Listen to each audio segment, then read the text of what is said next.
అసమాన పోరాటశీలి మానవతా విలువలకు నిలువెత్తు రూపం ఉప ముఖ్యమంత్రి పవన్ కళ్యాణ్ అని చీఫ్ విప్ వినుకొండ ఎమ్మెల్యే జీవి ఆంజనేయులు కొనియాడారు.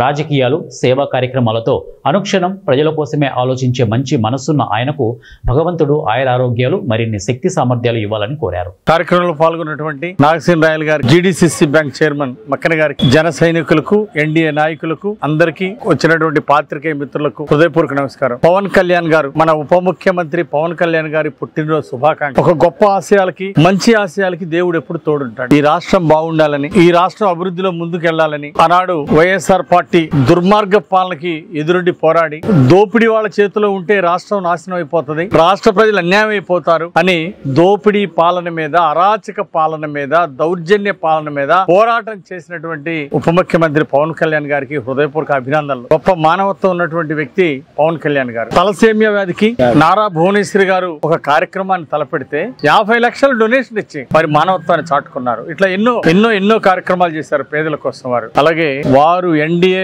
కూటమి ఈ రాష్ట్రానికి ఒక దిక్సూచిగా ఉండాలని, ఈ రాష్ట్రాన్ని బాగా అభివృద్ధి చేయాలి, పేదరిక నిర్మూలన జరగాలంటే ఎన్డీఏ ప్రభుత్వం అధికారులు ఉంటేనే జరుగుతుందని చంద్రబాబు నాయుడు గారికి, ముఖ్యమంత్రి గారికి ఒక కుడిభుజం లాగా వర్క్ చేశారు. పల్లె పండుగ పేరుతో ప్రతి గ్రామం అభివృద్ధి చెందే విధంగా పంచాయతీరాజ్ శాఖ మంత్రిగా తన బాధ్యతల్ని సమర్థవంతంగా నిర్వహిస్తా ఉన్నారు. ముఖ్యమంత్రి గారు ఏదైతే బాధ్యత అప్పచెప్పారో ఆ బాధ్యతలు బ్రహ్మాండంగా చేస్తూ పదవికి వన్నీ తీసుకొచ్చినటువంటి పవన్ కళ్యాణ్ గారు, ఉప ముఖ్యమంత్రి గారు చాలా చక్కగా ప్రజల కోసం, రాష్ట్ర భవిష్యత్తు కోసం అంకిత భావంతో ఎన్డీఏ ఆశయాలను ముందుకు తీసుకెళ్తా ఉన్నారు. చంద్రబాబు గారు జైల్లో ఉంటే ఆ రోజు దుర్మార్గులు తప్పుడు కేసు పెట్టి జైల్లో పెడితే, జైలుకి వెళ్లి మేము చంద్రబాబు గారికి మద్దతు ఇస్తున్నాం, తెలుగుదేశంతో కలిసి పోటీ చేస్తాం, ఈ అరాచక పాలన గద్దె దించుతామని కష్టకాలంలో కూడా నిలబడ్డటువంటి వ్యక్తి పవన్ కళ్యాణ్ గారు.